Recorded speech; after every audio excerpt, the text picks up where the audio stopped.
Thermodynamics हम start करेंगे। Thermodynamics में जो लॉज हैं, शुरुआत होती है कहाँ से? Zeroth law of thermodynamics. और जीरोथ लॉ ऑफ थर्मोडायनेमिक्स क्यों नाम है? वैसे बने तो सबसे पहले कौन? फर्स्ट लॉ और फिर सेकंड लॉ। लेकिन जो जीरोथ लॉ है वो एक्सप्लेन करते हैं किसके बारे में? टेम्परेचर के बारे में। और टेम्परेचर की वजह से ही सारी चीजें क्या होती हैं? ऑल द फिनोमेना जो भी वर्क करते हैं, हीट प्रोड्यूस होना, हायर टेम्परेचर, लोअर टेम्परेचर, इसकी वजह से ही क्या है? ये फिनोमेना आता है। इसलिए थर्मोडायनामिक्स में सबसे पहले हम स्टार्ट करते हैं क्या? Zeroth law of thermodynamics. Zeroth law of thermodynamics.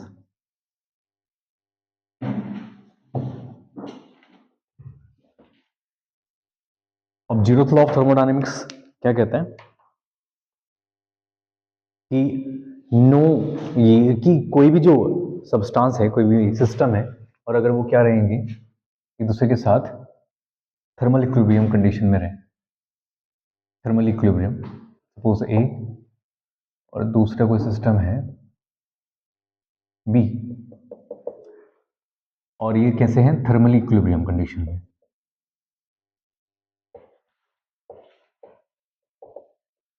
जब कोई चीज थर्मल इक्विलिब्रियम में होगी तो उसका टेम्परेचर क्या रहेगा? T is equal to T B. और नेट मतलब कि ए से बी में नेट कितना आएगा? Net heat zero.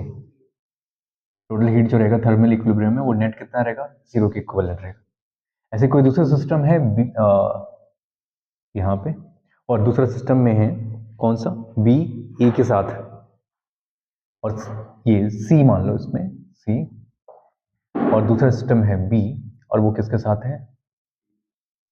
ए के साथ कंबाइन है। तो इसमें क्या हो जाएगा? T B is equal to T A. तो जब T equal to T C और T equal to T B, तो फिर now T B is equal to T C equivalent हो जाएगा। और सेम एज वाली कंडीशन भी क्या कैसे होनी चाहिए? Thermally equilibrium. तो थर्मल इक्विलिब्रियम की कंडीशन में क्या सेम रहेगा? कांस्टेंट क्या रहेगा? टेम्परेचर। टेम्परेचर कांस्टेंट रहेगा और हीट क्या होगी? इधर से उधर ट्रांसफर नहीं होगी किसी भी सिस्टम में। तो जीरोथ लॉ ऑफ थर्मोडायनेमिक्स को हम कह लेते हैं कि अगर कोई भी क्या नाम है, no transfer of heat on contact, no transfer of heat in contact,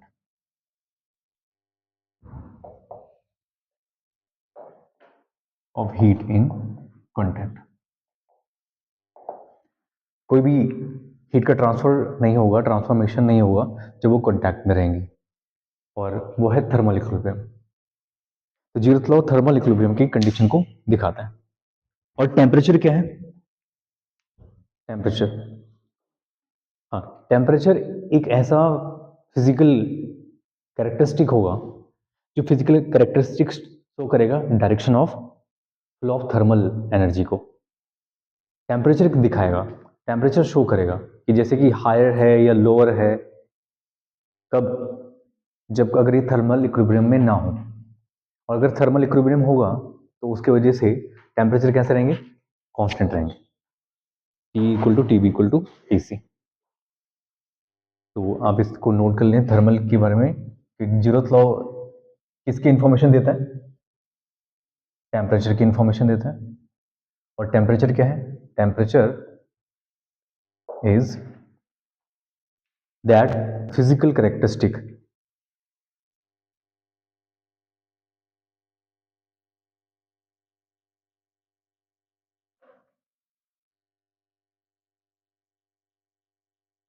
temperature is that physical characteristic which decide the direction of flow of thermal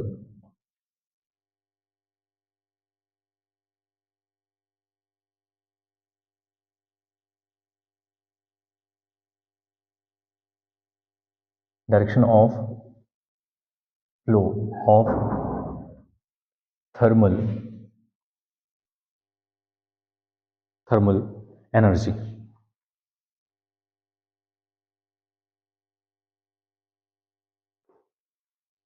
Direction of flow of thermal energy if the two system in contact.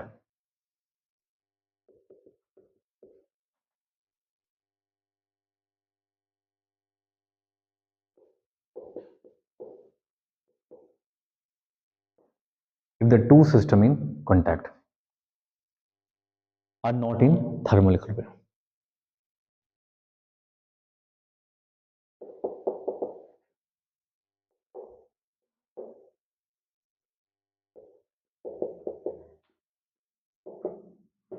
तो अब आपने क्या करा कि सी जो था वो B के साथ कांटेक्ट में नहीं था, लेकिन जब थर्मल इक्विलिब्रियम में नहीं था, लेकिन ए सी के साथ थर्मल इक्विलिब्रियम में था, बी ए के साथ थर्मल इक्विलिब्रियम में था, तो हमने ऑटोमेटिकली क्या हुआ, टेम्परेचर इन दोनों का क्या आ गया, कांस्टेंट आ गया। ठीक है, तो ये जीरोथ लॉ डिसाइड करता है कि अगर कोई दो डिफरेंट डिफरेंट सिस्टम भी हैं, वो कांटेक्ट में ना भी हों, तो भी अगर उनका क्या है, इक्विलिब्रियम में है, तो अपोजिट मतलब कि अगर वो कांटेक्ट में ना भी रहेंगे तो उसके बाद क्या हो जाएंगे, वो थर्मल इक्विलिब्रियम में आ जाएंगे और उनके टेम्परेचर कांस्टेंट हो जाएंगे।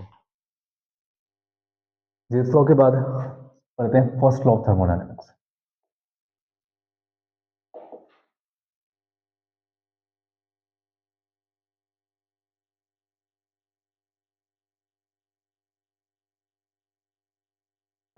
First law of thermodynamics, first law of thermodynamics पढ़ने से पहले आपको कुछ टर्म्स को ध्यान रखना पड़ेगा। हीट, इंटरनल एनर्जी और वर्क के बारे में। हीट के बारे में हम ऑलरेडी वैसे डिस्कस कर चुके हैं पहले भी, फिर भी हीट क्या होता है, transfer of energy from higher to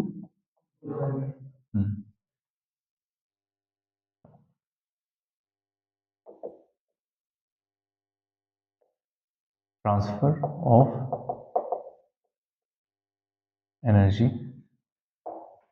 from higher temperature to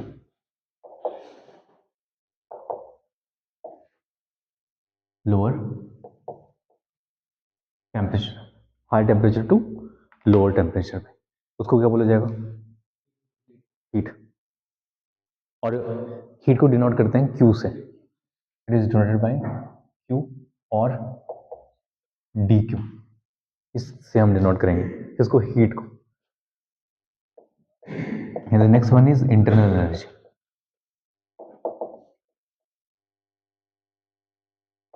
internal energy क्या होगा, इस सिस्टम का इंटरनल एनर्जी डिसाइड होता है उसकी पोटेंशियल एनर्जी और काइनेटिक एनर्जी, मतलब जो भी वो सिस्टम कंटेन करेगा किसको, मॉलिक्यूल्स को, तो उसको उसका इंटरनल एनर्जी कहा जाएगा। तो contained by molecule of a system, तो in the form of potential energy and kinetic energy, contained by molecule, contained by molecule of a system in the form of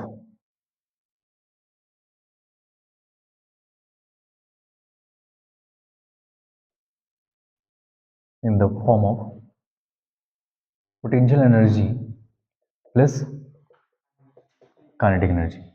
potential energy कैसे आएगा, अगर कोई भी molecule है तो molecule कुछ ना कुछ एक दूसरे से डिस्टेंस पे रहेंगे, जैसे बीच में न्यूक्लियस है, न्यूक्लियस के चारों तरफ कौन रहते हैं, इलेक्ट्रॉन रिवॉल्व करते हैं, तो इलेक्ट्रॉन और न्यूक्लियस मतलब प्रोटॉन, उनके बीच में कुछ डिस्टेंस होगा, अभी इलेक्ट्रॉन इसके चारों तरफ रिवॉल्व करेगा, तो इस डिस्टेंस के आने की वजह से उसके पास क्या आ जाएगा, पोटेंशियल एनर्जी। क्योंकि जहां पर भी डिस्टेंस होगी, जैसे कि अगर हम इस ऑब्जेक्ट को कुछ हाइट तक लेके जाएं ग्राउंड लेवल से h हाइट तक, तो इसके पास क्या आ जाएगी, पोटेंशियल एनर्जी mgh। तो अब आपने क्या देखा, डिस्टेंस जैसे जैसे के पास भी आएगी, तो डिस्टेंस आने की वजह से उसके पास क्या आ जाएगा, पोटेंशियल एनर्जी। तो मॉलिक्यूल के पास पोटेंशियल एनर्जी आ जाती है। साथ ही साथ मॉलिक्यूल के पास अगर क्या करेंगे, टेम्परेचर इंक्रीज करेंगे, तो टेम्परेचर इंक्रीज करने की वजह से क्या हो जाता है, वेलोसिटी इंक्रीज हो जाती है, और वेलोसिटी जब इंक्रीज हो जाती है तो उसके इंक्रीज होने की वजह से क्या होगा, काइनेटिक एनर्जी आ जाती है, काइनेटिक एनर्जी भी आ जाती है। तो काइनेटिक एनर्जी क्या है, डिपेंड करता है मॉलिक्यूल के मोशन की वजह से। तो वही इन दोनों का कॉम्बिनेशन कहलाएगा क्या, इंटरनल एनर्जी। तो पोटेंशियल एनर्जी को हम एक टर्म में इसमें लिख लेते हैं कि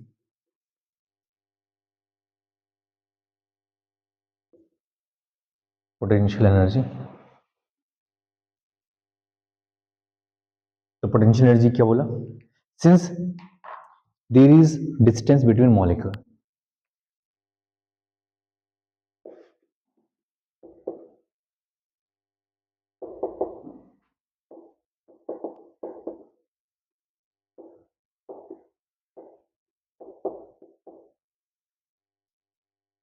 जब भी मॉलिक्यूल के पास डिस्टेंस होगी तो उसकी वजह से पोटेंशियल एनर्जी आ जाएगा, ठीक है। Molecule having force of attraction,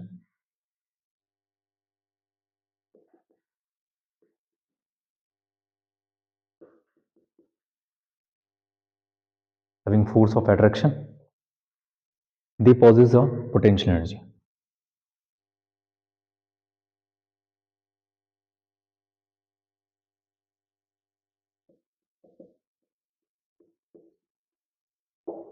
They possess a potential energy. वो क्या पोजेस करेंगे? पोटेंशियल एनर्जी पोजेस करेंगे, ठीक। और this is one internal energy.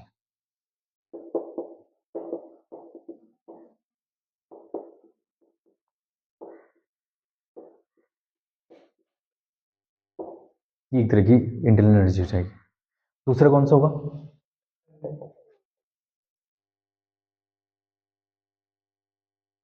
Kinetic energy. Kinetic energy किसकी वजह से आएगा?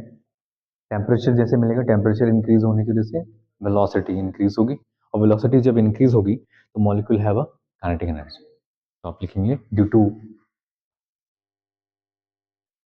मास, due to mass and velocity,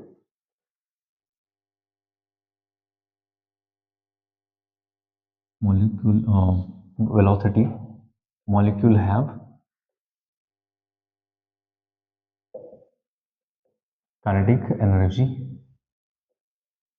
ठीक है।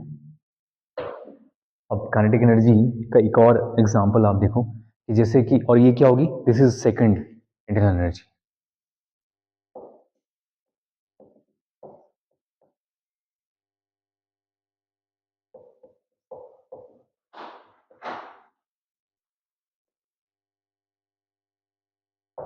एक कप ऑफ टी है आपके पास, और कप ऑफ टी को, ये क्या है? बहुत ही हॉट है। जैसे आप इसको क्या करेंगे? गरम गरम कप को आपके हाथ में रख देगा तो आपको क्या होगा? थोड़ा सा हिट होगा ना। हिट कैसे होगा? आप अपने झटका करते रहेंगे अपने हाथ को पीछे की तरफ, तो हुआ क्या? वहीं ठंडा अगर होगा तो आप आराम से उसको होल्ड कर सकते हैं। लेकिन गरम गरम कप को पकड़ना थोड़ा टफ है। क्यों है कठिन? क्योंकि जब मॉलिक्यूल क्या होंगे? ज़्यादा एनर्जी वाले होंगे, ज़्यादा टेम्परेचर के होंगे, तो जैसे ही वो आप उसको पकड़ेंगे तो वो आपके हाथ को हिट करेगा, क्योंकि उसके पास क्या है? इंटरनल एनर्जी है। और इंटरनल एनर्जी आई कैसे? काइनेटिक एनर्जी की वजह से। तो टेम्परेचर जैसे ही बढ़ेगा वैसे मॉलिक्यूल क्या करेंगे? बहुत तेजी से उनके पास वेलोसिटी आएगी, और वेलोसिटी जब होगी तो उनकी इंटरनल एनर्जी काइनेटिक एनर्जी हो जाएगी। और वही काइनेटिक एनर्जी मतलब इंटरनल एनर्जी के फॉर्म में होगा। तो यहाँ पे वो ज़्यादा हीट करेंगे। हीट करेंगे, क्यों हीट करेंगे? क्योंकि टेम्परेचर क्या हुआ है? ज़्यादा हुआ है, और ज़्यादा होगा तो वेलोसिटी भी ज़्यादा हो जाएगी, और वेलोसिटी इंक्रीज हो जाएगी तो काइनेटिक एनर्जी भी बढ़ जाएगी। तो इस तरह से क्या है? ये रोल करते हैं। एंड थर्ड वन जो कि रिस्पॉन्सिबल है, यही चीज़ें इंटरनल एनर्जी जो रिस्पॉन्सिबल है किसके लिए? स्टेट को चेंज करने के लिए। It is responsible for change in state और फेज। अगर कोई भी अपने स्टेट को बदल रहा है, अपने फेज में एक स्टेट से दूसरे स्टेट में कन्वर्ट हो रहा है, तो उसके लिए कारण कौन है? Internal energy. अगर वो मेल्ट हो रहा है, वो इवेपोरेट हो रहा है, तो उसमें कारण कौन है? Internal energy. तो इंटरनल एनर्जी की वजह से ही ये दोनों चीजें इफेक्ट होती हैं, ठीक है। तो काइनेटिक एनर्जी अगर इंक्रीज होगी then temperature will be increase.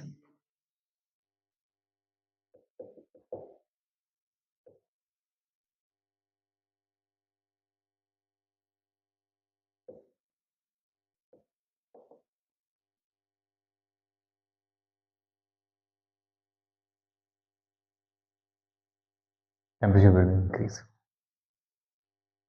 Work done. The third one is work done.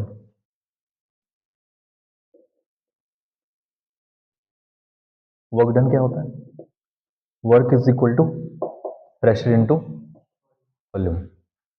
जो आप यहाँ की वर्क को वॉल्यूम बात करेंगे तो वहाँ पर प्रेशर और वॉल्यूम के टर्म्स में बात करेंगे, क्योंकि काम होना कैसे है? क्योंकि वर्क इक्वल टू क्या होता है? Force into displacement. डिस्प्लेसमेंट के साथ क्या चेंज हो जाएगा? और मल्टीप्लिकेशन हो जाएगी फोर्स की, फोर्स को क्या लिखेंगे, प्रेशर इनटू एरिया, देखो ना, work, force into displacement, force को क्या लिखते हैं, pressure into area into area into displacement volume, तो ये बन जाएगा। और आप इसको डेल्टा, डेल्टा मतलब change, change in volume, volume में जो चेंज आता है, वॉल्यूम में जो चेंज आएगा उसको आप क्या कर सकते हैं, इसको भी आप डेल्टा डब्ल्यू यूज कर दीजिए, इंटीग्रेट कर दीजिए, तो ऑन इंटीग्रेशन,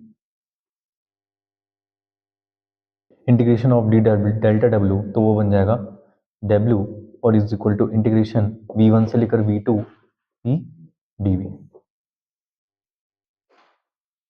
ये वर्क आ जाएगा। ठीक है, तो वर्क अब दो तरीके से होता है वर्क डन, क्या क्या, एक होगा अगर सपोज कंप्रेशन हो रहा है, कंप्रेशन होगा तो क्या होगा बताइए,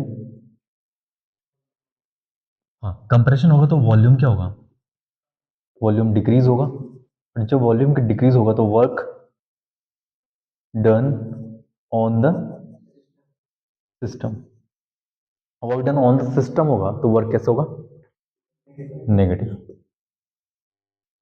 जब एक्सपेंड होगा, एक्सपेंशन, एक्सपेंशन कैसे होगा, वॉल्यूम इंक्रीज होगा, वॉल्यूम इंक्रीज होगा तो वर्क डन कैसा होगा, वर्क डन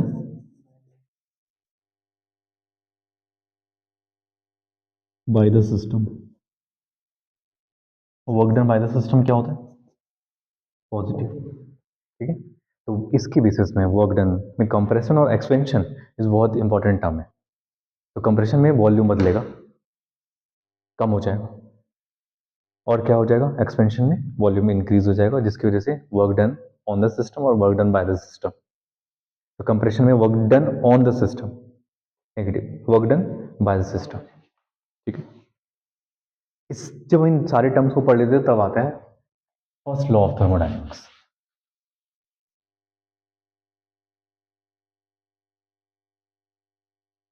तो फर्स्ट लॉ ऑफ थर्मोडायनेमिक्स अब बन जाएगा delta Q is equal to delta U plus delta W. Delta U क्या है यहाँ पे, इंटरनल एनर्जी, इंटरनल एनर्जी को डिनोट करते हैं डेल्टा यू से या यू से।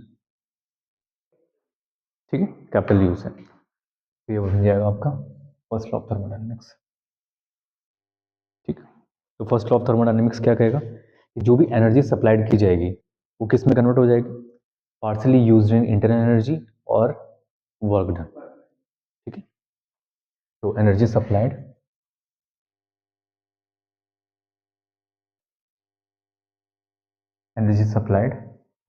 To a system, energy supplied to a system is partially used to change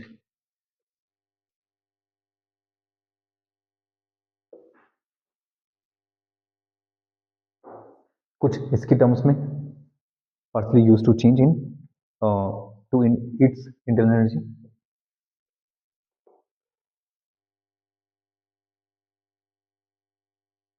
or and partially to do the work done.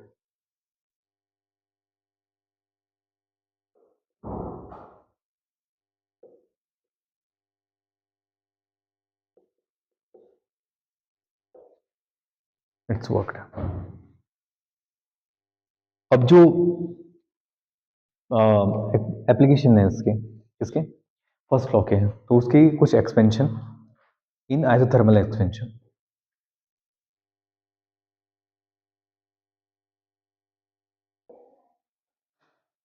Number पहला in isothermal expansion,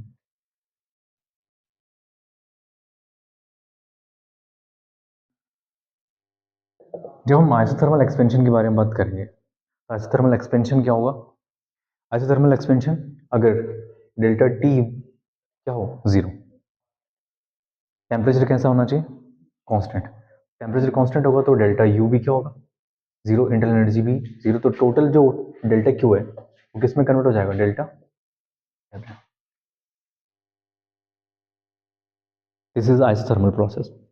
So all given thermal energy converted to work done.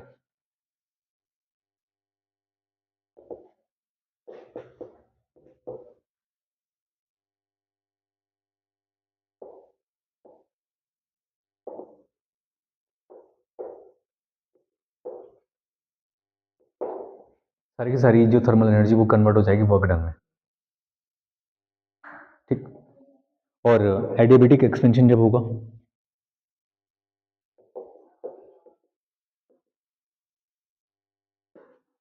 Adiabatic expansion मतलब adiabatic में क्या होता है, delta Q is equal to 0, delta Q 0, तो delta U या delta U is equal to minus delta W. तो work done मतलब internal energy जब नेगेटिव मतलब work done negative, work done negative का मतलब क्या है, कंप्रेशन, कंप्रेशन की कंडीशन मिल जाएगी, ठीक। And the third one is boiling process,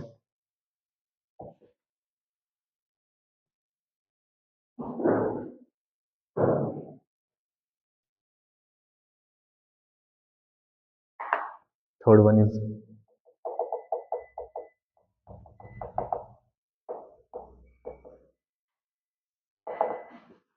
जब किसी चीज को बॉईल करते हैं तो बॉईल करने की वजह से उसमें क्या होगा, एक्सपेंड हो जाएगा, तो एक्सपेंड हो जाएगा तो वॉल्यूम में क्या होगा, चेंज होगा, और वॉल्यूम में चेंज कब होगा, delta Q is equal to delta U plus delta W. तो यहाँ से delta U is equal to delta Q minus delta W, and delta Q is equal minus P V two minus V one, ये internal energy आ जाएगी इतना boiling process के करके। Boiling process में क्या होगा, टेम्परेचर्स के आने की वजह से उसके वॉल्यूम में चेंज आ जाएगा, बाकी सारी चीज़ें क्या रहेंगी, मॉलिक्यूल्स तो उतने ही थे, इंटरनल एनर्जी भी उतनी ही रहेगी, लेकिन इंटरनल एनर्जी किसके फॉर्म में चेंज होगी, ये हीट तो वही रहेगा, हीट इक्विवेलेंट रहेगा, लेकिन बॉइलिंग वाले का क्या होगा, टेम्परेचर इंक्रीज हो जाएगा, टेम्परेचर इंक्रीज होगा तो मॉलिक्यूल ऊपर की तरफ पहुंचने लग जाएंगे, वॉल्यूम बढ़ जाएगा। और साथ साथ एक और fourth one is melting process, जब मेल्ट होगा कोई चीज तब क्या होगा, मेल्ट होने पे जो नेट टोटल वर्क डन है वो कितना हो जाएगा, no change in volume, no change in volume. सुना भी होगा ना, जब किसी चीज को मेल्ट करते हैं दूसरा चीज फॉर्म कर सकते हैं, स्पेरिकल वगैरह की बॉडी में, तो डेल्टा डब्ल्यू बराबर क्या हो जाएगा, 0, तो delta Q is equal to delta U. ये हम कहाँ रख रहे हैं, फर्स्ट इक्वेशन में, ये यहाँ पे डेल्टा टी 0 रखा किसकी, इंटरनल एनर्जी के टर्म्स में, तो ये डेल्टा क्यू डेल्टा यू के बराबर है, डब्ल्यू के बराबर। यहाँ पे 0 रखा तो delta U minus delta U के इक्वल टू, एडियाबेटिक प्रोसेस में, बॉइलिंग प्रोसेस में इंटरनल एनर्जी इस फॉर्म में कन्वर्ट हो गई, मेल्टिंग प्रोसेस में no wall change in volume मतलब वर्क डन 0, डेल्टा क्यू बराबर इंटरनल एनर्जी, जो भी हीट देंगे वो किसके फॉर्म में कन्वर्ट हो जाएगा, इंटरनल एनर्जी के फॉर्म में, ठीक है, ओके।